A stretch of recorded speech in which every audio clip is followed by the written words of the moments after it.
1922 में जापान के शहर टोक्यो में एक 15 साल गरीब लड़का काम की तलाश में एक छोटी सी गाड़ियों की मरम्मत की दुकान पर पहुंचा। मालिक ने उसे देखकर शक किया कि यह लड़का इस काम के काबिल भी है या नहीं, इसलिए उसे गाड़ियां ठीक करने के बजाय वर्कशॉप की सफाई और अपने बच्चे की देखभाल का काम दे दिया गया। उस वक्त किसी ने इस लड़के पर खास तवज्जो नहीं दी और न ही किसी को अंदाजा था कि यह आम सा बच्चा एक दिन तारीख बदल देगा। चंद दहाइयों बाद यही लड़का सोचिरो होंडा दुनिया की सबसे बड़ी मोटरसाइकिल बनाने वाली कंपनी का बानी बन गया और इसकी बनाई होंडा गाड़ियां आज दुनिया के बड़े बड़े कार ब्रांड्स को टक्कर दे रही हैं। ये कहानी है गरीब जापानी लड़के की जिसने मामूली काम से आगाज किया और मेहनत, सब्र और ख्वाबों के सहारे एक $multi-billion का ब्रांड खड़ा कर दिया।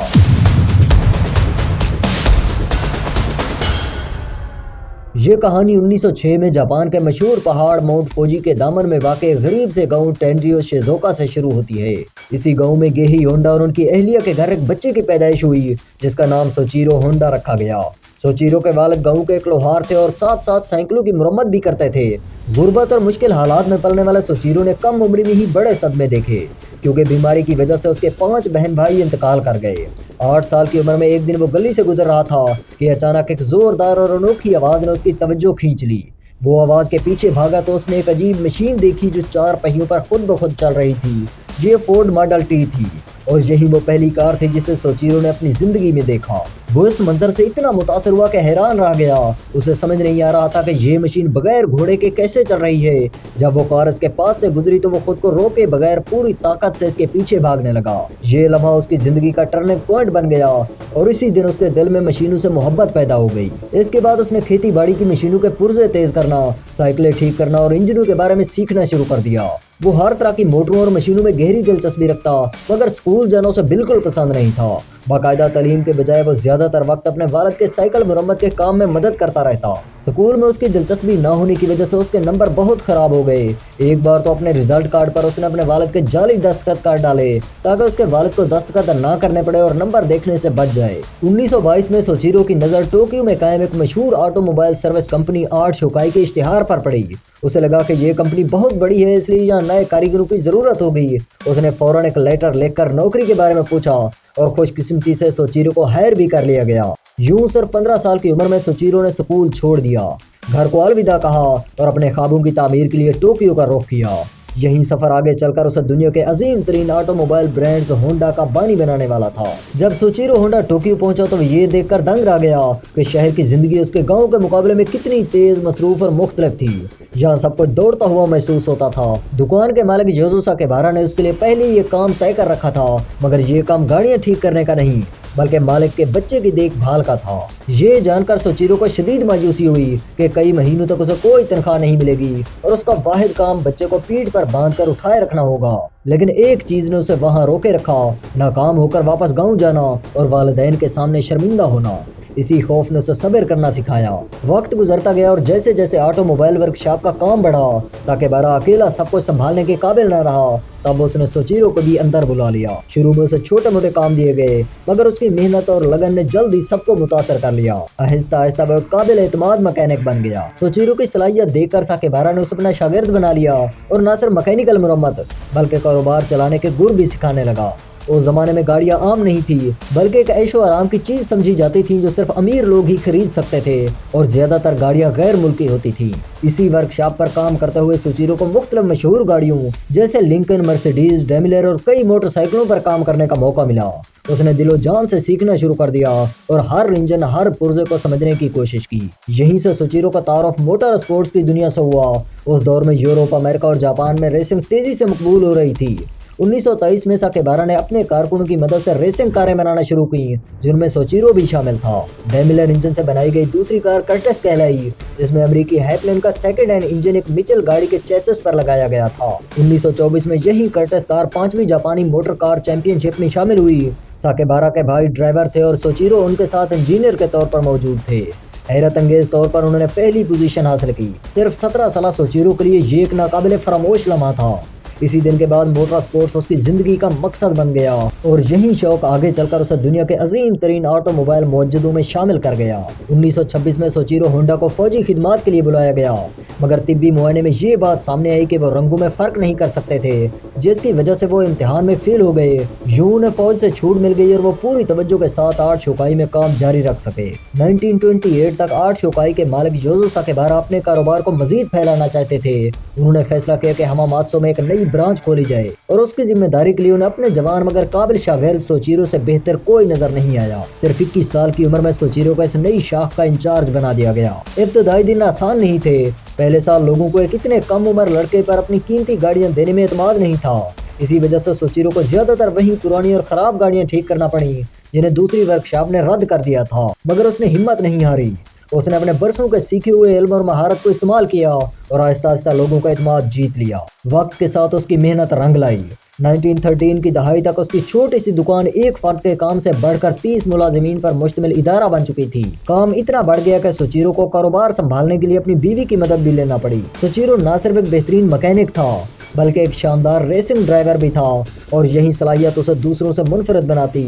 اس نے اپنی ورکشاپ میں ہماماتسو ریسنگ کار تیار کی اور اس کار پر 120 کلومیٹر فی گھنٹہ کی رفتار حاصل کر کے نیا ریکارڈ قائم کیا جو جاپان میں 20 سال تک قائم رہا۔ مگر اس دور کی ریسنگ آج کے مقابلے میں کہیں زیادہ خطرناک تھی۔ جون 1936 میں ٹوکیو کے قریب ایک ریس کے دوران سوچیرو ایک خطرناک حادثے کا شکار ہو گیا۔ وہ تقریباً جان سے ہاتھ دھو بیٹھا۔ اس کا بایاں بازو ٹوٹ گیا، کندھا اپنی جگہ سے ہٹ گیا اور چہرہ شدید زخمی ہو گیا۔ کئی مہینے اسپتال میں گزارنے کے بعد بھی سوچیرو کا حوصلہ کم نہ ہوا۔ صرف 4 ماہ بعد وہ دوبارہ ریس ٹریک پر واپس آ گیا، لیکن اس کی بیوی اور والد اس فیصلے سے سخت ناراض ہوئے۔ کئی بحثوں کے بعد سوچیرو نے آخرکار ہمیشہ کے لیے ریسنگ چھوڑنے کا فیصلہ کر لیا۔ 1936 تک آتے آتے سوچیرو صرف مرمت کے کام سے مطمئن نہیں تھا۔ وہ کچھ نیا کرنا چاہتا تھا، کچھ بڑا کرنا چاہتا تھا۔ اس کا خواب تھا کہ وہ کار کے پرزے خود تیار کرے۔ اس نے تجویز دی کہ آرٹ شوکائی کی ہماماتسو برانچ کو ایک الگ کمپنی بنا دیا جائے، مگر شیئر ہولڈرز نے یہ خیال مسترد کر دیا۔ ان کے نزدیک مرمت کا کاروبار پہلی منافع دے رہا تھا اور وہ کسی نئے تجربے کا خطرہ نہیں لینا چاہتے تھے۔ آخرکار سوچیرو نے خود قدم اٹھایا۔ اس نے پسٹن رنگز بنانے کے لیے اپنی الگ کمپنی قائم کی جس کا نام ٹوکائی ہیوی انڈسٹری رکھا گیا اور اپنے قریبی دوست شیچیرو کاٹو کو اس کمپنی کا صدر مقرر کیا۔ یہی فیصلہ آگے چل کر ہونڈا کی تاریخ کا سب سے اہم موڑ ثابت ہوا۔ سوچیرو ہونڈا اور اس کے دوست شیچیرو کاٹو نے اپنے نئے خواب کو حقیقت بنانے کے لیے بے حد محنت شروع کی اور مل کر آرٹ پسٹن رنگ ریسرچ سینٹر قائم کیا۔ اس وقت سوچیرو کی زندگی انتہائی مشکل ہو چکی تھی۔ وہ دن بھر ہماماتسو کی مرمت والی ورکشاپ میں کام کرتا اور راتیں پسٹن بنانے میں گزار دیتا۔ مہینوں بلکہ برسوں تک کوئی خاص کامیابی نہ ملی۔ بار بار ناکامیوں کے بعد سوچیرو نے ہمت ہارنے کی بجائے سیکھنے کا فیصلہ کیا۔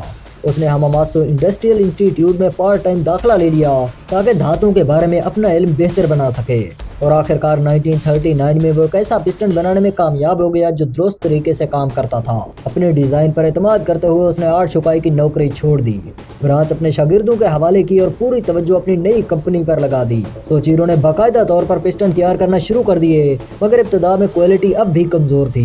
اسی دوران ٹویوٹا نے اس سے پسٹن بنانے کے لیے رابطہ کیا، لیکن جمع کرائے گئے 50 میں سے صرف 3 پسٹن ہی ٹویوٹا کے معیار پر پورا اتر سکے۔ یہ سوچیرو کے لیے ایک بڑا دھچکا تھا، مگر اس نے ہار نہیں مانی۔ اگلے چند سال اس نے پورے جاپان کا سفر کیا، اسٹیل بنانے والی کمپنیوں اور یونیورسٹیوں کا دورہ کیا اور پسٹن رنگز بنانے کے بارے میں گہرا علم حاصل کیا۔ جب اسے اپنے تجربے پر پورا یقین ہو گیا تو اس نے ایک بار پھر کوشش کی۔ اس بار نتیجہ حیران کن تھا۔ اس کے بنائے ہوئے پسٹن نہ صرف معیار پر پورا اترے بلکہ پورے جاپان سے آرڈر آنے لگے۔ کام اتنا بڑھ گیا کہ کمپنی کو صرف آرڈر سنبھالنے کے لیے تقریباً 2000 افراد رکھنے پڑے۔ سوچیرو اور اس کی کمپنی کے حالات بہتر ہوتے جا رہے تھے، لیکن پھر 1941 میں جاپان پیسیفک جنگ میں داخل ہو گیا۔ حکومت نے سوچیرو کی کمپنی کو براہ راست جنگی ساز و سامان کی وزارت کے کنٹرول میں لے لیا اور اگلے سال ٹویوٹا نے کمپنی کے 45% شیئرز خرید لیے اور سوچیرو کو صدر کے عہدے سے ہٹا کر سینئر مینجمنٹ ڈائریکٹر بنا دیا گیا۔ مشکلات یہیں ختم نہیں ہوئیں۔ جنگ کے باعث بہت سے ملازمین فوج میں بھرتی ہو گئے، فیکٹری میں کام کمزور پڑنے لگا اور کمپنی شدید دباؤ میں آ گئی۔ سوچیرو نے کمپنی کو بچانے کی ہر ممکن کوشش کی، مگر آنے والی تباہی اس کی توقع سے کہیں بڑھ کر تھی۔ 1944 میں جاپان پر فضائی حملے شروع ہو گئے۔ हमामात्सु शदीद खतरे में था और एक बम हमले में सोचिरो की फैक्ट्री तकरीबन मुकम्मल तौर पर तबाह हो गई। और फिर जनवरी 1945 में नानकाई ज़ल्ज़ले ने रही सही कसर पूरी कर दी और दूसरा प्लांट भी ज़मीन बोस हो गया। अगस्त 1945 में जापान ने हथियार डाल दिए, मगर तब तक सोचिरो तकरीबन सब कुछ खो चुका था। जंग के बाद उसने फैसला किया कि जो कुछ उसकी कंपनी में बाकी बचा है वो 4,50,000 युआन में टोयोटा को फरोख्त कर देगा। उसने अवामी तौर पर ऐलान किया कि अब वो कुछ वक्त लेकर ये सोचेगा कि तबाह हाल जापान में उसका अगला कदम क्या होना चाहिए। ये वो लम्हा था जब सब कुछ खत्म होता हुआ लग रहा था, मगर दर हकीकत यहीं से होंडा की असल कहानी शुरू होने वाली थी। जंग खत्म होने के एक साल बाद जापान शदीद मुआशी बहरान का शिकार था। लोगों के पास ना खाने को पूरा अनाज था, न पहनने को कपड़े और ना ही रहने के लिए मुनासिब घर। हालात इतने खराब थे कि सोचिरो होंडा को अपनी गाड़ी के लिए इतना पेट्रोल भी नहीं मिल पाता था कि वो बाजार जाकर अपने खानदान के लिए खाना खरीद सके। एक दिन सोचिरो की नज़र एक पुराने जनरेटर इंजन पर पड़ी जो जापानी इंपीरियल आर्मी इस्तेमाल करती थी और जैसे जंग के दौरान वायरलेस रेडियो चलाए जाते थे, वो इस इंजन से फौरन मुतासिर हुआ। जब उसने उसे गौर से देखा और समझा कि यह कैसे काम करता है तो उसके जहन में एक शानदार ख्याल आया। अगर इस इंजन को साइकिल के साथ जोड़ दिया जाए तो ये ख्याल बिल्कुल नया नहीं था। यूरोप में इस तरह की मोटरसाइकिलें पहले से मौजूद थीं और कुछ जापान तक भी पहुंच चुकी थीं, मगर सोचिरो जानता था कि इस वक्त जापान को सबसे ज़्यादा सस्ती और आसान सवारी की ज़रूरत है। इसी सोच के तहत 1946 में उसने अपने पुराने गोदाम को इस्तेमाल करते हुए होंडा टेक्निकल रिसर्च इंस्टीट्यूट कायम किया। इस इदारे का मकसद सिर्फ एक था, ऐसी मोटरसाइकिलें बनाना जो आम आदमी भी खरीद सके। सोचिरो ने 12 लोगों की एक छोटी सी टीम के साथ मिलकर अपने ख्याल पर काम शुरू किया। उन्होंने फौज के बचे हुए इंजनों को साइकिलों और मुख्तलिफ स्पेयर पार्ट्स के साथ जोड़कर मोटरसाइकिलें बनाई। ये सादा मगर कारआमद मोटरसाइकिलें देखते ही देखते पूरे मुल्क में मकबूल हो गई। जापान के मुख्तलिफ हिस्सों से आर्डर आने लगे, लेकिन जल्द एक मसला पैदा हो गया। इस्तेमाल शुदा फौजी इंजन खत्म होने लगे। तब सोचिरो ने एक और बड़ा कदम उठाया। उसने फैसला किया कि अब वो अपना इंजन खुद डिज़ाइन करेगा। मुसलसल मेहनत के बाद 1947 में उसने टाइप ए इंजन तैयार कर लिया और यही वो लम्हा था जब पहली बार किसी मशीन पर फख्र के साथ होंडा का नाम लिखा गया। ये एक छोटा सा इंजन था, मगर इसी ने दुनिया के सबसे बड़े मोटरसाइकिल और ऑटोमोबाइल ब्रांड्स की बुनियाद रखी। 1948 में सोचिरो होंडा ने बाकायदा तौर पर होंडा मोटर कंपनी की बुनियाद रखी। उसका मकसद सादा था, ऐसी मोटरसाइकिलें बनाना जो आम जापानी मजदूरों को सस्ती और आसान सवारी फराहम कर सकें। लेकिन एक बड़ा मसला सामने था, कारोबार बढ़ाने के लिए सरमाया नहीं था। सोचिरो ने हिम्मत नहीं हारी और उसने एक अनोखा कदम उठाया। जापान के 18,000 साइकिल शॉप मालिकान को एक खत लिखा। इस खत में उसने बताया कि उसके पास जापान को दोबारा खड़ा करने का एक अमली हल मौजूद है। हैरान कुन तौर पर 18,000 में से 3,000 दुकानदारों ने मुस्बत जवाब दिया और उसे इतनी रकम फराहम की कि वो अपनी पहली पैदावार शुरू कर सका। एक साल बाद कंपनी ने अपनी पहली मुकम्मल मोटरसाइकिल मॉडल डी तैयार की। ये होंडा के लिए एक बड़ी कामयाबी थी, मगर मसला ये था कि मोटरसाइकिल बहुत भारी और बड़ी थी, इसलिए ज़्यादा लोग इसे खरीदने में दिलचस्पी नहीं ले रहे थे। सोचिरो इससे मुतमईन नहीं हुआ। उसने मॉडल डी को अलग कर दिया और दिन रात मेहनत करके एक छोटी, हल्की और बेहतर मोटरसाइकिल बनाने में लग गया। 3 साल की मुसलसल कोशिशों के बाद आखिरकार उसने वो मोटरसाइकिल बना ली जिसने तारीख बदल दी, Honda Super Cub. Super Cub फौरी तौर पर हिट हो गई और इस कदर कामयाब रही कि उसे शहंशाह जापान का अवार्ड भी मिला। इसी दौरान होंडा की मुलाकात सरमायाकार ताकियो फुजीसावा से हुई, जिन्होंने न सिर्फ सरमाया फराहम किया बल्कि माली और मार्केटिंग हिकमत अमली में भी अहम किरदार अदा किया। यही शराकतदारी वो मजबूत बुनियाद बनी जिस पर होंडा मोटर्स कंपनी ने तेजी से तरक्की की। 1958 में सुपर क्यूब सिर्फ $295 की कीमत पर अमेरिका पहुंची, जो उस वक्त की अमेरिकी मोटरसाइकिलों की कीमत का सिर्फ 1/4 थी। शानदार इंजीनियरिंग और जबरदस्त मार्केटिंग के बायस होंडा ने जल्द ही अमेरिका के बड़े बड़े ब्रांड्स को उनके अपने घरेलू बाजारों में पीछे छोड़ दिया। लेकिन सोचिरो का ख्वाब यहाँ खत्म नहीं हुआ।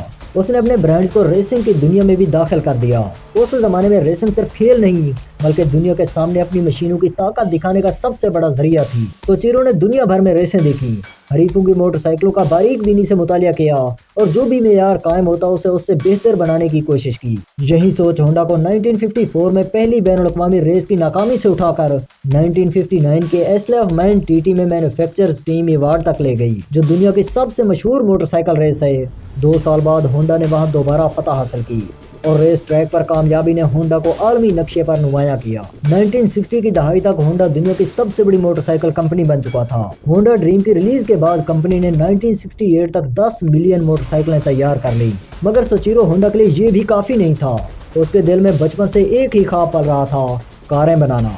और यही वो अगला मैदान था जिसमें वो कदम रखने वाला था। जब सोचिरो होंडा ने ऐलान किया कि वो मोटरसाइकिलों के बाद अब कारें भी बनाएगा तो बहुत से लोगों ने उसे रोकने की कोशिश की। सबका कहना था कि यह फैसला इंतहाई खतरनाक है और होंडा को सिर्फ मोटरसाइकिलों तक ही महदूद रहना चाहिए। उस वक्त जापान में पहले ही टोयोटा, निसान और चंद दूसरी मजबूत कंपनियां कारों के शोबे में मौजूद थीं। हत्ता कि जापानी हुकूमत ने भी समझाने की कोशिश की कि मुल्क को एक और कार साज कंपनी की जरूरत नहीं, मगर सोचिरो ने किसी की ना सुनी। 1963 में होंडा ने अपनी पहली कार T360 मिनी ट्रक मुतारिफ करवाई। ये एक छोटा सा मगर मजबूत पिकअप ट्रक था, लेकिन ये ज्यादा मकबूल ना हो सका। इसके फौरन बाद होंडा ने अपनी पहली स्पोर्ट्स कार S500 मुतारिफ करवाई। ये 2 दरवाजों वाली खूबसूरत रोडस्टर थी जो 80 माइल की घंटा की रफ्तार तक जा सकती थी। गाड़ी चलाने में हमवार और आसान थी, मगर इसके सिर्फ 1300 यूनिट्स ही बने, जिसकी वजह से ये आज होंडा की नायाब तरीन कारों में शुमार होती है। मोटरसाइकिलों की तरह होंडा ने अपनी कारों को भी रेसिंग में आजमाने का फैसला किया। होंडा की कार पहली बार 1964 में रेसिंग में उतरी और अगले ही साल 1965 के मुकाबले में बाकी कारों से बाजी ले गई। रेसिंग में कामयाबी के बावजूद आम कार मार्केट में होंडा अभी तक अपने बड़े हरीफों का मुकाबला नहीं कर पा रही थी। होंडा ने रेसिंग से वक्ती वक्फा लिया और एक ऐसी कार बनाने पर तवज्जो दी जो आम लोगों के लिए हो। यूं 1972 में होंडा सिविक मुतारिफ हुई। सिविक जल्द ही दुनिया की मकबूल तरीन कारों में शामिल हो गई, खास तौर पर यूरोप और अमेरिका में। इस कामयाबी की एक बड़ी वजह 1970 की दहाई का तेल का बहरान था, जब ईंधन की शदीद कमी हो गई थी। सोचिरो होंडा ने इस मसले का हल CVCC इंजन टेक्नोलॉजी की सूरत में निकाला, जिससे कम ईंधन में ज्यादा फासला तय किया जा सकता था। होंडा सिविक उन पहली कारों में से थी जिनमें कैटालिटिक कन्वर्टर इस्तेमाल किया गया, जिससे गाड़ियों के धुएं से पैदा होने वाली आलूदगी कम हुई। उस वक्त दूसरी बड़ी कार कंपनियां इस पहलू को नजरअंदाज कर रही थीं। यूं होंडा तेजी से ऑटोमोबाइल दुनिया में अपनी पहचान बनाने लगी। अगरचे अमेरिका में लोग सिविक ज्यादातर जरूरत के तहत खरीद रहे थे, मगर असल इनकलाब होंडा अकॉर्ड ने बर्पा किया। इब्तिदा में होंडा अकॉर्ड एक कम्पैक्ट हैचबैक के तौर पर आई, बाद में इसे सीडान की शक्ल दी गई। इसमें सिविक जैसी ईंधन बचाने वाली खसूसियात थीं, मगर साइज में ज्यादा कुशादा और आरामदेह थी। यही वजह है कि आगे चलकर होंडा अकॉर्ड ऑटोमोटिव तारीख की सबसे ज्यादा फिरोख्त होने वाली सीडान बन गई। 1980 की दहाई के आगाज तक होंडा जापान की तीसरी बड़ी कारसाज कंपनी बन चुकी थी और दहाई के इख्तिताम तक ये दुनिया की तीसरी बड़ी ऑटोमोबाइल कंपनी बन गई। सोचिरो होंडा ने 1973 में रिटायरमेंट ले ली और 5 अगस्त 1991 को इस दुनिया से रुखसत हो गए। अपनी जिंदगी के बारे में वो कहा करते थे, जब मैं पीछे देखता हूँ तो मुझे लगता है कि मैंने गलतियों, नाकामियों और बड़ी बड़ी भूलों के सिवा कुछ नहीं किया, मगर मुझे अपनी कामयाबियों पर फख्र है, क्योंकि हर नाकामी ने मुझे कुछ नया सिखाया। आज होंडा कंपनी सिर्फ कारों और मोटरसाइकिलों तक महदूद नहीं, बल्कि ये कंपनी फाइटर जेट्स के पुर्जे, बिजली का सामान और रोबोट्स तक बना रही है।